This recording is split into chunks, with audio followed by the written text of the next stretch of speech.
Welcome, all my fellow Redskin brethren and sistren. It's news that's nightly about the Redskins. Welcome to the Redskins Nightly News. I, of course, am your set man, Louie T. Thank you for joining me. Let's get to tonight's lead story. So, I was looking at a couple of 2020 mock drafts. I know it's a little early, but shoot me, okay? The Redskins are currently fourth, and we'll take a look at the actual draft order. I still contend that the number 2 pick is well within reach. I still consider the Redskins a shoo-in for the number 2 pick if they lose out. They are in prime position to gain that pick. However, I don't think that's going to take place. I do not anticipate the Redskins ending up with the number 2 overall draft pick. We'll talk about that a little bit later on in the week, however. But looking at some of these mocks, a lot of them have the Redskins taking wide receiver Jerry Jeudy out of Alabama.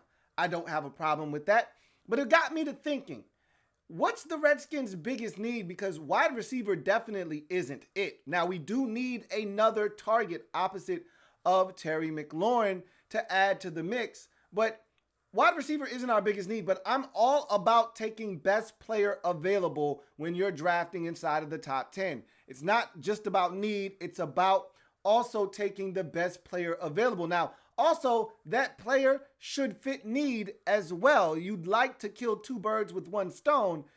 Okay, so if you already have a quarterback, the best player available on your board may be another quarterback. But if you already have a franchise quarterback, you're not going to take another quarterback. Same could be said for left tackle. If you've already got a franchise left tackle and you already have a quality right tackle, you're not going to select a tackle in the top 7 picks of the draft, even though that's the best player you have available on your board.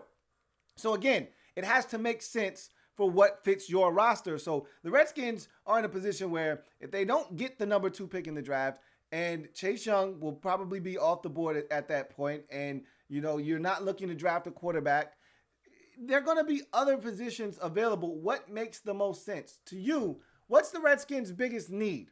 All right.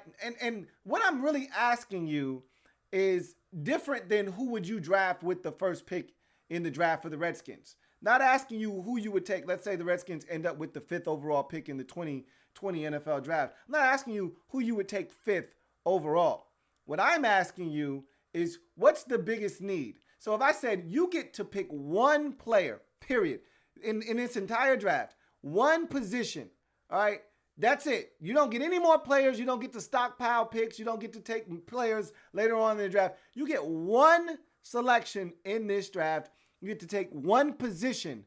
What would you take? What position would it be that you would select for the Redskins, which would be the biggest need that you feel like the Redskins have going into the 2020 offseason? There are so many needs that the Redskins have, but where do you rank them, and what is the one that you put at the highest order, at the top of the list? Redskins desperately need a tight end. You could argue that left tackle is a big need. I don't think it's a big need. Like, Donald Penn hasn't been terrible this year. He hasn't been. If you came to me and said, look, man, we don't like where we are in the draft to take a tackle, and after we take let's just say we don't get a 2nd round pick. Let's say we don't comp a 2nd round pick for Trent Williams, and so we don't have a 2nd rounder. And by the time we're back on the board in the 3rd round, you're like, man, we really don't like any of the tackles that are available from this point forward. Pretty low grade on all of these guys. We may take a developmental guy in the back end of the draft, or we may take a guy after this is all over with and sign him as a undrafted free agent. But we don't love any of these guys, 3rd round later in the draft. Would you be opposed to signing up for one more year, Donald Penn? I wouldn't be. I'm not saying that Donald Penn's the answer, obviously, but I'm not opposed to Donald Penn for one more year. He hasn't been terrible this year. He's actually been pretty solid. So I don't think left tackle is the biggest need that we have. I think we can upgrade that position, definitely. Same thing with wide receiver. I don't think it's the biggest need that we have, but I think we can upgrade it substantially with some elite talent. But corner is another position I look at, say we need some help, but is it the biggest need on the team? I don't know. You tell me. Linebacker is another position I think we can use some help at. Obviously, Reuben Foster is a guy I don't want to count on. I don't want to rely on him because he hasn't been able to stay out of trouble off the field, and he hasn't been able to stay healthy on it. So that's not a guy I'm looking to rely on as a guy that's going to come in and help us. If he plays, great. If he doesn't, I won't be looking for him because he's never donned the burgundy and gold and he hasn't done anything here. A lot of you should stop relying on Reuben Foster as if he's going to come in and be the next Luke Kuechly for us. He hasn't played when he has been healthy. He hasn't been playing a lot in this league, and he's been hurt quite a bit. So Reuben Foster isn't a guy you want to depend on. To me, linebacker is another position we can use some help at. Is it the worst position on the team? You tell me. I don't know. So when you look around on this roster, what are positions that you feel like the Redskins need to improve? But more importantly, which is the one you put above all else? So, and then the other question I wanted to ask is, so you don't end up with the number 2 pick in the draft, because I don't think the Redskins are going to ultimately end up with the number 2 pick. As a matter of fact, let's take a look at where the Redskins are right now in the draft order. So I talked about the Redskins being number 2. In my mind, the Redskins are 2 because if you look at the strength of schedule, and that's the category for strength of schedule right there. So when you look at strength of schedule and you look at the Redskins' strength of schedule, which is right there, they're not that far off. You look at the Dolphins, who are right above them. You're talking about tenths of percentage points. I mean, literally, the Dolphins are at 0.491. The Redskins are at 0.493 percentage. So strength of schedule isn't that much of a difference. And really, the 49ers are killing us right now. They are absolutely killing us. Are the San Francisco 49ers, because they finished in 3rd place in their division last year. So did we. And because of that, we played them as our 3rd place opponent for that division. And they tore it up this year. They're 11-3, and it's killing our schedule. And meanwhile, the Giants played the Arizona Cardinals from that division. Both of them were last place teams in their respective divisions. And so that's why the Giants are ahead of us right now, because they've got the Arizona Cardinals at 10-1 on their schedule, or 9-1 on their schedule. Meanwhile, we have the 11-3 San Francisco 49ers on our schedule. And even the Buccaneers have closed that gap for us a bit, because we played Carolina, and early in the season, that looked to be a problem. But Carolina has since fallen on hard times. They're 5-9 now. Meanwhile, the Buccaneers continue to win at 7-7. So the Giants' strength of schedule, the gap is closing ever so slightly. But I'm not really worried about strength of schedule, to be honest with you, because when I look at the Redskins' schedule, the final 2 games of the season, they're both losable football games, especially if the Eagles win this week in week 16. If the Eagles win this football game, it's going to force the Cowboys to have to play their starters in week 17. And most likely the Redskins will lose both of those games. Now, if they don't lose to the Giants, the Redskins probably are going to end up with the 4th or 5th pick in the draft. The Dolphins are going to win this week. Listen to what I'm saying to you. They play the Bengals this week. They're going to win. So I'm not worried about the Dolphins, and I'm not worried about the Giants, because if we lose, then we're in the driver's seat, which is why I continue to talk about the Redskins as the number 2 pick in the draft, because really we don't have to do anything, just lose, which we've done quite well this season. But in typical Redskin fashion, I think we're going to F this up, because as I've said over the last 5 or 6 years or so, we can't have nice things. It's not in the cards for us. We're not supposed to have nice things. And Chase Young is way too nice. He's way too fancy for us. I don't think we're going to end up with the 2nd pick in the draft. But as you can see, the Redskins are in prime position to end up with the top 5 pick at worst. And more realistically, the Redskins should end up with a top 3 pick when it's all said and done. We'll see what happens. Again, strength of schedule going to be key. The way I look at it, I think our division is going to pull our strength of schedule down. I look at the last 2 games and you know what's going to also hurt us too is that Miami is going to play the Cincinnati Bengals. The Bengals stink. And so that's going to continue to pull their strength of schedule down. So it's those types of opponents that really frustrate you, because there's nothing we can do about that. We didn't have enough of those on the schedule. The Dolphins had quite a bit of those on the schedule. They had both the Redskins and the Giants Now they've got the Jets. Well, the Jets have played better football of late, but they've got the Jets at one point were really bad. But you've also got the Cincinnati Bengals on your schedule. And so you look at all of those things, you put them all together. You're talking about the Dolphins. They're the only team that is in the top 5 that can say this. They've played the other 3 worst teams in football on their schedule. The Dolphins played both the Giants and the Redskins, and they're going to play the Bengals this week. That's what makes the Dolphins such a tough team to overcome in terms of a tiebreaker with strength of schedule. But luckily enough for us, they're going to beat the Bengals. We won't have to worry about that. If we lose versus the Giants and the Cowboys, they will end up with 4 victories. We will not. So that's why I'm not too worried about the Dolphins when you talk about strength of schedule. But if we remain tied with them, it'll be hard to leapfrog the Miami Dolphins because their strength of schedule is going to be probably the worst of anyone in this group that we are talking about in the top 4 of the NFL draft. So anyway, getting back to the lead story though, what to do at number if we don't end up with number 2. Let's say the Redskins end up with the 4th pick, because I think realistically speaking, that's where the Redskins are going to end up, is with the 4th pick. Right where we are right now is where I think the Redskins are going to end up being. And so what to do if the Redskins end up with the 4th pick in the 2020 NFL draft? You know, everyone wants to just talk about trading out of the pick and getting assets and moving back. Well, it takes 2 to tango. You can't trade with yourself. Someone's got to want that pick. Now, the only bargaining chip you're going to have at 4, and obviously there's a lot of process to play out, but the only bargaining chip you're really going to have at number 4 to me is a team being desperate enough to come up and get Tua Tagovailoa. Now, again, why would they want to come up to number 4 to get him? That 5 hole has to be a team that is desperate for a quarterback. That's the only way that I see a team being desperate enough to come up and get a Tua Tagovailoa. And again, if you're Miami and you finish, let's say the Dolphins finish with the 3rd pick in the draft, are you passing on Tua? I really don't see that taking place.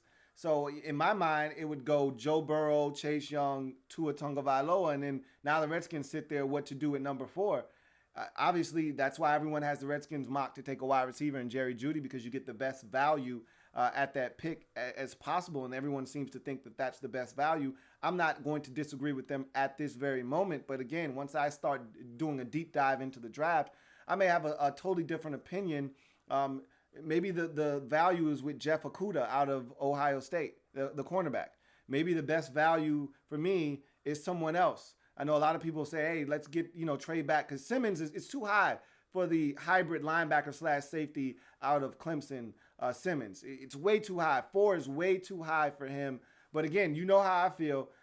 And I state this every single year when you're talking draft, and that is get your guy when you feel the need to get your guy. Someone tells you it's too early to take a player, so be it. Again, 10 years later, you're not going to be talking about, oh, the Redskins took this player way too soon if he turns out to be an all-pro. I mean, we said the same thing about Brandon Sheriff. Redskins took him way too soon, top 5 pick on a guard. Well, no one cares now. No one's talking about the Redskins spent the top 5 pick on a guard. He's a Pro Bowl guard. Get it right, okay? So no one really cares. At the time, we're going to make a bunch about it, and everyone's going to be scrutinizing, just like the Giants with Daniel Jones last year. No one thought that was the right pick. No one thought that was the right decision. It was way too early. Oh, they overdrafted him. If he turns out to be a gem for them, no one's going to look back and say, man, the Giants overdrafted Daniel Jones. Good thing they did. No, you're just going to say, wow, the Giants got themselves a hell of a quarterback. And you might throw in a caveat like, hey, you remember we thought they overdrafted him? Boy, were we wrong. And that's it. That's all you're going to get. So, we'll see what the Redskins end up doing. But it's interesting. What do you do at number 4? If the Redskins are sitting there with the 4th pick, 2 quarterbacks are gone, Chase Young's gone, what do you do? Obviously, you take the best player available if you can't get out of that pick, which would be the ideal thing to do. But, I mean, would you take a receiver? I mean, would you take an offensive tackle? I don't know if that's the best value. Andrew Thomas, probably not the best value at number 4 as a tackle. It's a need, but I don't know if that, again, you don't reach for players just because you have a need. That's not how this works, especially when you're drafting in the top 10. You want best player available, and if it meets a need, great. That's kind of what you're aiming for. But you do not want, and again, if it's similar, if they're close, let's say you've got a 90 grade on Jerry Jeudy, and you've got a 88 grade on Andrew Thomas, and you feel like the tackle position is the greater need, that's a close enough grade to where you feel comfortable pulling the trigger on Andrew Thomas instead of Jerry Jeudy. But if you got an 81 grade on Andrew Thomas and you got a 90 grade on Jerry Jeudy, that's too big of a discrepancy. There's too big of a gap there for you to say, well, we still need a tackle. Let's take him. Well, you need a receiver too. So I would take the receiver in that instance. So we'll see what to do. I want to hear from you guys, though, down in the comment section. Biggest need, if you could only make one selection in this draft at a position, what position would it be? What's the biggest need you think the Redskins have going into the 2020 offseason? And what would you do with the fourth pick in the draft, let's say? If the Redskins don't end up with the number 2 pick, which we all know what the Redskins would do if they end up with number 2. What would you do if the Redskins ended up with number 4? What would be your solution to that pick? What would you decide to do? Trade out of the pick obviously would be ideal, but what if you can't get out? What would you do at number 4? Let's get into in other news. And let's first talk about the Redskins' 2 Pro Bowlers. They got 4 in total, but 2 guys actually were elected to the 2019 Pro Bowl. And Tress Way, our punter, and our right guard, Brandon Sheriff. Now, Sheriff not going to be able to participate. Obviously, he's about to have surgery on his shoulder for a torn labrum. And he may have played his last down as a Redskin. We don't know. We'll see what the offseason brings for that particular situation. We've got plenty of time to address that and talk about it. But in the meantime, good for Brandon Sheriff. He was really good for us this year. Wasn't his best season to me, but he was good enough to make the Pro Bowl. Good for him. But the guy that I was really pulling for to make the Pro Bowl, and I must say that as a group, I think we banded together, did our part. You know, it's not just the fan voting that gets you into the Pro Bowl. That's just a third of the voting. Also, the players around the league and the coaches also vote. So it wasn't just us who got him in, but we did our part voting for Tress Way to get him into the Pro Bowl. I'm so happy for him. He deserves it. Now, I'm greedy. I want all pro status for Tress Way. To me, he's the best punter in all of football. And I think he is punted at the highest level I've seen of any other punters around the league. I want to see Tress Way as the all-pro punter for the league in 2019. We'll see if we can get that done now. But nonetheless, it's a great honor, one that is well-deserved for Tress Way. And congratulations to Tress. He deserves it. And there were many weeks where we'd come here and we'd sit down and we'd chop it up. And the first thing I'd tell you guys is Tress Way's our best player. And he showed it again today because we had like 27 punts. And Tress Way did his job and gave us a chance. So shout out to Tress Way. Shout out to Brandon Sheriff, our 2 Pro Bowl players. We also had 2 alternates. You got Landon Collins as a first alternate. So if one safety decides not going to the Pro Bowl, I'm hurt, or my team made it to the Super Bowl, whatever the case may be, then Landon Collins will be your first alternate to get in there as a safety. And then Matt Ioannidis, which I think is absolutely criminal, is a 4th team alternate as a Pro Bowler. So 3 guys would have to go in front of him and say, nah, not going to the Pro Bowl for him to actually get the nod. This guy, I thought, should have been in the discussions as a first-team Pro Bowler. But you know how it goes. Not a lot of people paying attention. We stink, so it's easy to disregard what Ioannidis is doing.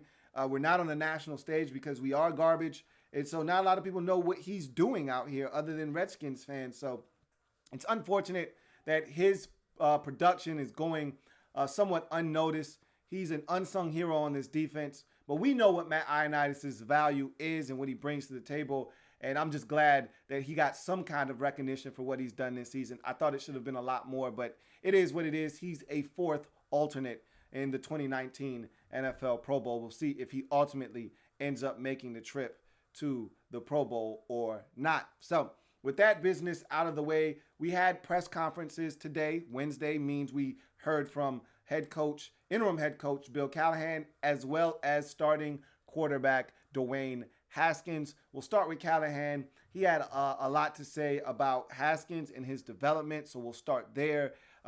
You know what? Matter of fact, let's start with the injuries. That's how the press conference started. He talked about Brandon Sheriff and him having the injury. It was determined that he had a torn labrum. It requires surgery. He's going to go ahead and have that. And so he's done, obviously, on IR. The Redskins made that announcement a couple of days ago. But he's going to be on the shelf for the foreseeable future. If he remains a Redskin, he'll be ready for training camp. We'll see what happens with him once again in the offseason and whether he's back or not. Callahan made sure he went out of his way to say, look, this is a guy that has been one of the best players I've ever coached. And I've coached for a very long time, he said. And he's one of the most meticulous, hardworking players that I've ever coached. One of those guys that you wish all of your players were like. And so he had nothing but glowing things to say about Brandon Sheriff, and also said, I hope he gets the contract that he seeks, and I hope it's here in Washington. So very, very glowing words by Bill Callahan, and a great endorsement for Brandon Sheriff moving into the offseason.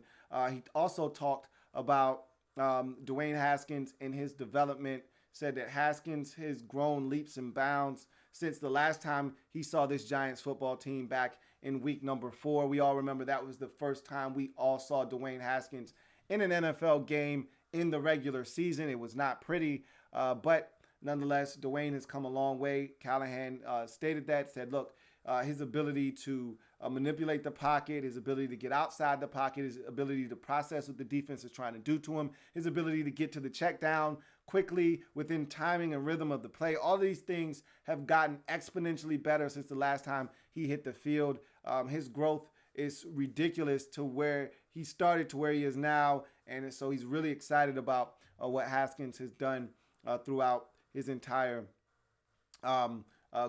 process of this season. He talked about James Bettcher, the upcoming defensive coordinator that we will face in the New York Giants. James Bettcher used to be the defensive coordinator of the Arizona Cardinals. He talked about that Cardinals game back in, I want to say it was 2016, when Kirk Cousins took us down the field late in that ball game, but wasn't able to get it done. There were some opportunities. I remember that game just as vivid as if it happened yesterday. Jamison Crowder was wide open over the middle of the field, and Kirk threw the out route, and Jamison Crowder was wide open over the middle. Had he thrown it to Crowder, it would have been a walk-in touchdown. Instead, he threw it the out route, and I want to say Patrick Peterson picked it off. Either way, the Redskins, he said that Bettcher blitzed us 3 downs in a row, and I remember he did blitz us 3 downs in a row, and we couldn't. Kirk completed the first out to Crowder, and then he got greedy and tried to go to that same out. Crowder broke inside, and there was another receiver, and it was an option route, and if Kirk would have seen it, Crowder was open for the touchdown. It was a walk-in touchdown. Instead, he threw to another receiver that was breaking outward, ends up getting either deflected or picked off. Either way, the Cardinals beat us in that football game. And he talked about how aggressive James Bettcher can be. I know Chris Cooley he talks profusively about James Bettcher and how aggressive he is and how good of a defensive coordinator he is, and the multiple looks he gives. And Callahan kind of piggybacked off of that and said, yeah, this guy's a really good defensive coordinator, got a ton of respect for him. It will not be easy this week. So he talked about all of the different matchups that the Redskins will have to try to take advantage of during this game with the Giants. And he also made mention of some other aspects of this upcoming game, things that he thinks the Redskins can take advantage of. And he feels like this is a game that the Redskins can win. So do I. And so we'll see what happens as we hear from Callahan further on in the week. But you move on to Dwayne Haskins. I loved his press conference. And he talked about this matchup versus the Giants. And he said that he doesn't even like watching the first game that he played in versus the Giants. It makes him want to vomit. And he doesn't really like watching that game because he performed so poorly in that game. He was ill prepared. You could tell. And I think it reminds him of the lack of of work ethic that was being put in at the time. And I think it reminds him, it also serves as a reminder, though, and motivation to never allow yourself to be in that kind of position again. A wise man once told me, if you stay ready, you don't have to get ready. Dwayne wasn't ready. So he looked ill prepared in that game, and it showed on the football field. And I think from that point forward, he understood, got to be ready at all times. Never know when my number is going to be called. And so he said he doesn't like watching that game, but he said he expects to perform much better. He's a different quarterback than the guy that saw the field for the first time in week 4 once upon a time. And so he feels really confident about, what he's capable of doing. They talked about the last game and was that his best effort to date? And he was like, yeah, it was, I feel like I've done some really good things in practice. But, in order for you guys to know what I'm doing in practice, I have to transfer it to the game. And I think that was the first time that, I was able to do that, is what Dwayne pretty much said. So it was good to hear him talk about that. They tried to bait him. They threw out the bait several times throughout that press conference, trying to get him to say something negative about the Giants passing on him and trying to he's always going to be tied at the hip with Daniel Jones because of that dynamic of him thinking he was going to be a Giant. The Giants instead electing to pass on him and take Daniel Jones, him saying the league done messed up. You could tell he was in his feelings. He wanted to be a Giant. He's from Jersey. He grew up a Giants fan. So, they tried to bait him. John Keim tried to bait him. A couple of other reporters tried to bait him. He would not take the bait. He was like, nah, I don't have any ill will towards the Giants. And he's lying. You could tell he's a little hot under the collar and he's trying to be politically correct. But you could tell by the way he answered the question, you could tell by his body language that he's definitely harboring a chip on his shoulder for what the Giants did in the draft. And he's going to try to destroy the Giants every time he plays them. So there's no question, even though he said, nah, there's no extra added motive here or motivation to go out and try to beat these guys other than the fact we just want to beat them. They're in the division and we want to try to beat them. But you know that there's a little extra something there if you watched him talk at the presser about the Giants in this upcoming game. He also talked about Steven Sims, and he did say that, Sims has to have better situational awareness, but he then also said, I'm so excited about his progress and where he's come from as a gadget guy to now a receiver that is really becoming a huge contributor in this offense. And he's right about Steven Sims needing to have situational awareness. If he gets that first down, who knows how that game ends. Instead, the Redskins have a 4th and 1. They decide to kick a field goal and go up by 3 instead of potentially being able to burn the rest of the clock and kick a walk-off field goal. Who knows what would have taken place had he gotten that first down, but he didn't. So that's something that he'll have to work on. But he talked about Steven Sims and his growth in this offense and his growth overall as a football player and how many strides he's taken. Because remember, early on in the season, all Steven Sims was good for was a screen or a jet sweep. That was it. You weren't going to get much more out of Steven Sims than that. Now he's a legit option as a wide receiver. And so Haskins made sure to make mention of that. So I thought his press conference was pretty damn interesting. Callahan's was solid. And so I'm looking forward to that Giants game. And honestly speaking, I think that's a game the Redskins are not only fully capable of winning, but are going to win. Spoiler alert. So for those of you, I know you want to lose that game. So do I. We're a better football team. And so we'll talk about that tomorrow, though. As a matter of fact, speaking of tomorrow, look for, and as we are winding down this installment of the Redskins Nightly News, tomorrow we will be live. We will chop it up live. And whether it's live for the Redskins Nightly News or live for the Redskins Report, either way, we will be live tomorrow. I'll figure out exactly how I want to do things. But just know that at around, let's call it 8 o'clock right now, and maybe 9, but right now let's call it 8 p.m. tomorrow night. Remember, no Thursday night football this week, so we've got all Thursday night to converse. So I'm looking to get into that window at 8 or 9, somewhere in there, and we'll do about an hour. We'll chop it up and talk about this team. So go ahead, set your alarms for Thursday night, 8 p.m. Eastern Standard Time as we we'll jump into some Redskins talk here on the Louie T Network. So whether it's the Redskins Nightly News episode live or it's the Redskins Report live, either way, we will be live tomorrow night. Look forward to chopping it up with you guys then. I'm your man Louie T signing off. Remember, we've got skin in the game. Why? Because we're Skins fans for life. I'm your man Louie T signing off. Remember, like this video, subscribe to the Louie T Network if you haven't already done so. Share this video if at all possible. Make sure you check out the Louie T Network podcast. New episode coming your way Friday. The newest or latest episode is already up, episode 66, so check that out.